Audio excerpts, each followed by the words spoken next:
Hello there, my name is Kevin, aka Toying Around. How's everyone doing? Thank you for coming to the channel. Check out my interview with the Hasbro Marvel Legends team, Dan and Ryan from marketing, and Dwight from the design team. If you like what you see, please go ahead, give it a thumbs up, and subscribe to the channel. Let's get to the video. Well, we just finished PulseCon. I think it was a great job. I just want to let you guys know.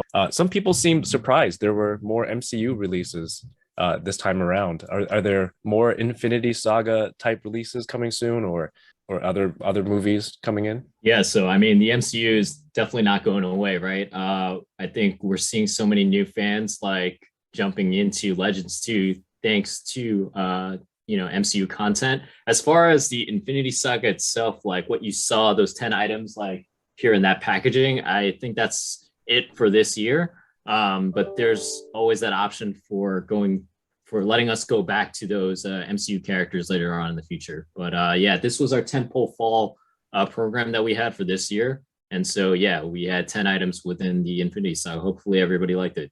Yeah, man. This question for everyone, really not for Dwight, because it's like the question was, what was it like talking to the X-Men animated series creators? And since you haven't seen it yet, well, yeah, you could answer too. How did you feel about that, even though you haven't seen it?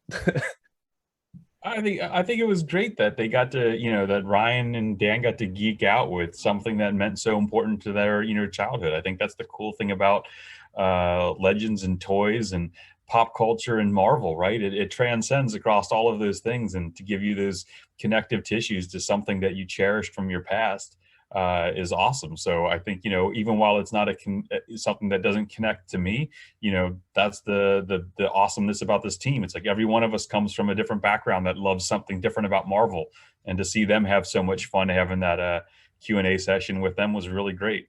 I reached out to them because I had done this other podcast, I think Powers of X-Men podcast, right? And I saw that they had the Leewald as a guest. I listened to the episode and then sent an email to the podcast and was like, hey, can you like share the email address for the Leewalds? I want to like ask them if they want to be a part of PulseCon. And so they put me in touch. And writing that initial email was kind of scary because you don't know how they're going to respond. And so I wanted to convey what PulseCon was all about and how I was a fan, and without going too fanboy crazy on them. But no, they're so nice. And Dan and I had an intro meeting like before the official interview record, and got to know them a little bit. They're just super nice. Remember everything about the show. They love talking about it. So yeah, it was great, and it was surreal almost because it was something so important to us as kids, and then you're talking to the people who literally made it. But that's the cool part about what we get to do for things like PulseCon. I want to point out that the Marvel Legends 20th anniversary wave, that packaging, that stuff is incredible. So your packaging department, I think, killed it. Was there a mention of the ETA for this? Because I know, and also like Toad was mentioned. I think Hulk is also in that first wave too. So these are all independent items. They're not in a wave. They're just Okay. 4 separate solids, and they'll start rolling out in the spring. Captain America and Iron Man first, and then Hulk and Toad in a staggered fashion. So they'll kind of hit every month or so once the first one gets rolling. We're still dealing with kind of shipping in general, but it's supposed to be a spring summer type program. Yeah, I love seeing all the emblems and the symbols going down the side from the old packaging. I think they captured it really well. Moving on to bigger things, some people experience loose knees with their HasLab Sentinel. Mine's good. This guy right here, he's been standing here since I got it. Mine's good.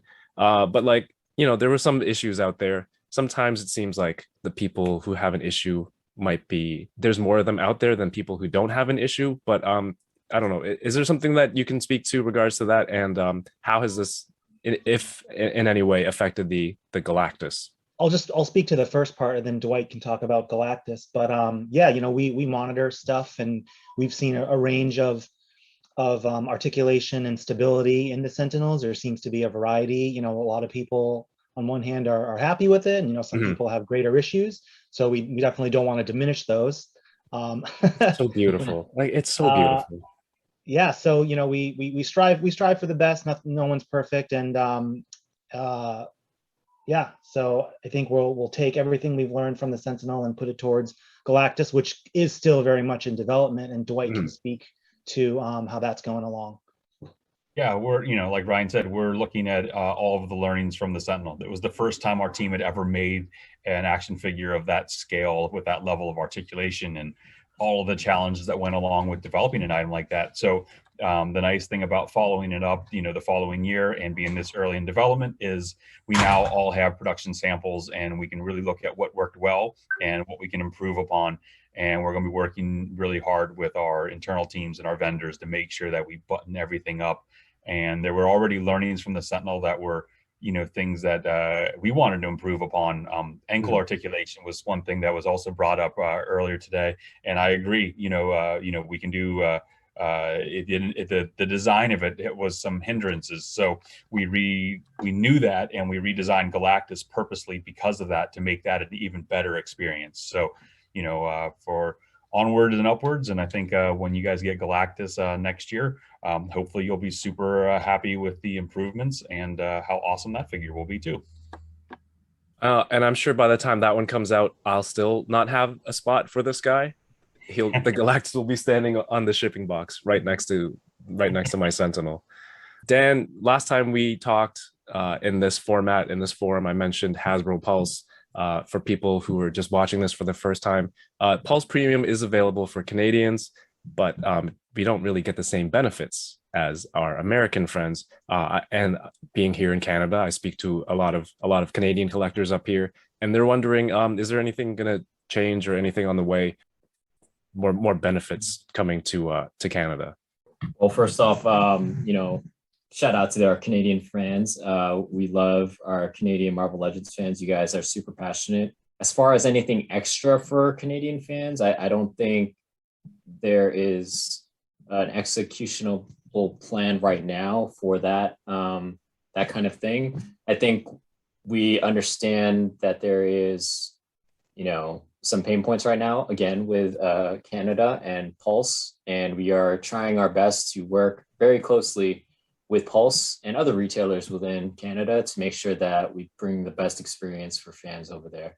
But yeah, so nothing really to update in terms of that. And Ryan, maybe if you have anything else, but overall, again, like we hear your pain points and we want to do what's best, but it takes a little bit of time. So yeah, I don't really have any updates. Ryan, do you have any updates or anything like that? Yeah, I spoke to the Pulse team quickly today, and it's actually an issue of like the warehouse, and there currently isn't like a Canada-based warehouse, and so similarly to how they launched the Pulse UK, I think there's discussions of maybe there's a Pulse Canada at some point. So unfortunately, no imminent news on that end, but I think they definitely appreciate the Canada fans as well, and hopefully you guys can get the same perks for premium that the US fans do at some point.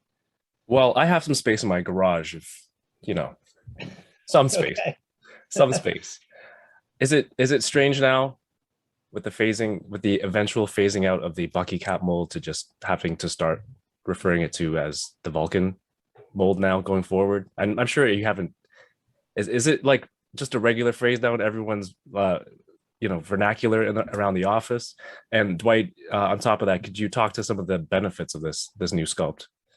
Yeah, you're right. The vernacular is not quite all keyed up perfectly yet, but I think when we all get used to saying it real soon, we're all going to be really happy because this guy just looked absolutely amazing.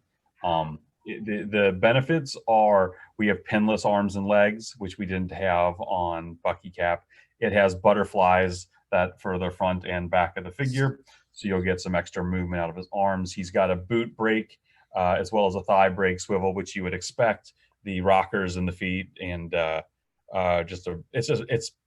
I feel it's a better proportioned figure all around.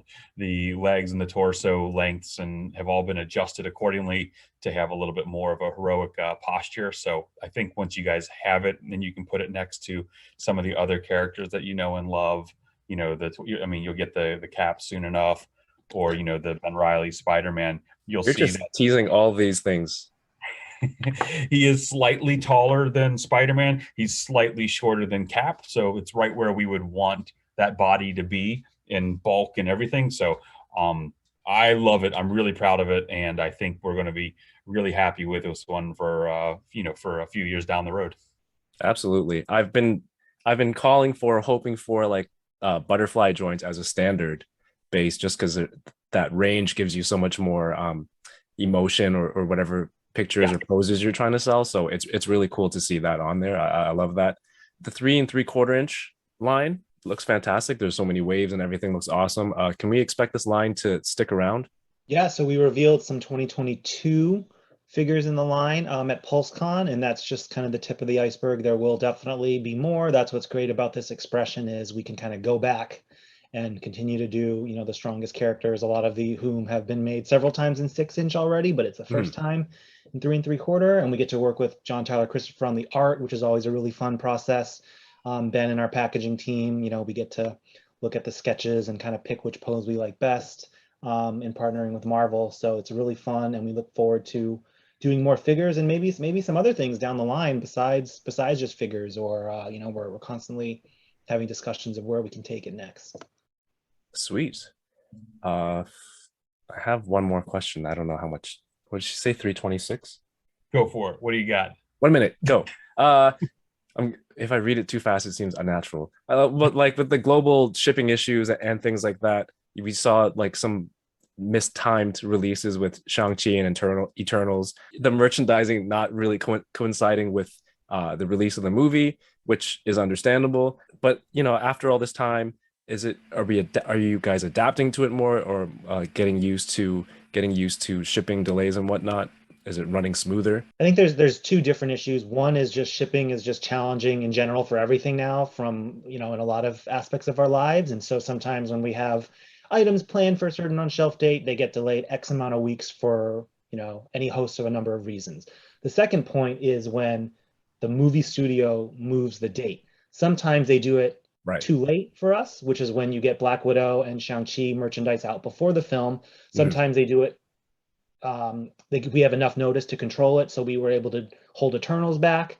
And then for the most recent, like 2022 film date shifts, so Doctor Strange, Thor, and Black Panther, we're still early enough so that the product should be out around the time of the movie and not many months beforehand. Awesome. That's good to hear. Dan, if we do an unboxing with all three of you, who do you think is going to have the most fun? Dwight actually unboxing stuff, or Dwight seeing Ryan actually unboxing stuff? I guess it'd bring more joy to Dwight, right? I would love. He actually opened things last time. It hurt, but I did it. It was awesome. Guys, thank you so much.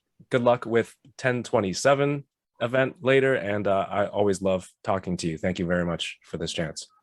Sure. I gotta say, there's one of our teammates has the best unboxing videos I've ever seen.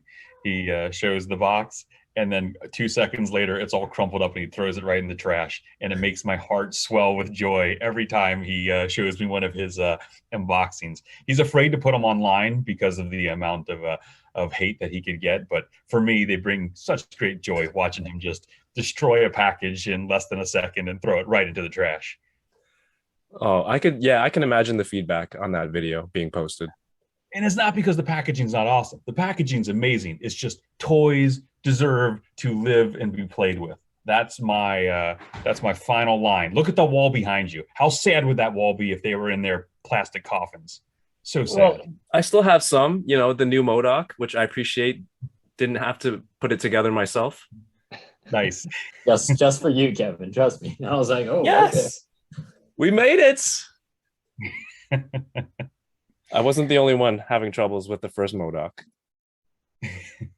And it wasn't just Canadians either. Always good talking to you, man. What did we say last time? We're just gonna walk away from the camera. Peace out, Butter Baron. Peace out. Do I just leave? we all just get up and wander away. Just leave the camera on? Like just yeah, I won't keep you guys. Thank you. Have a great night. All right. See you, buddy. Ryan, what the heck? I'm on wheels.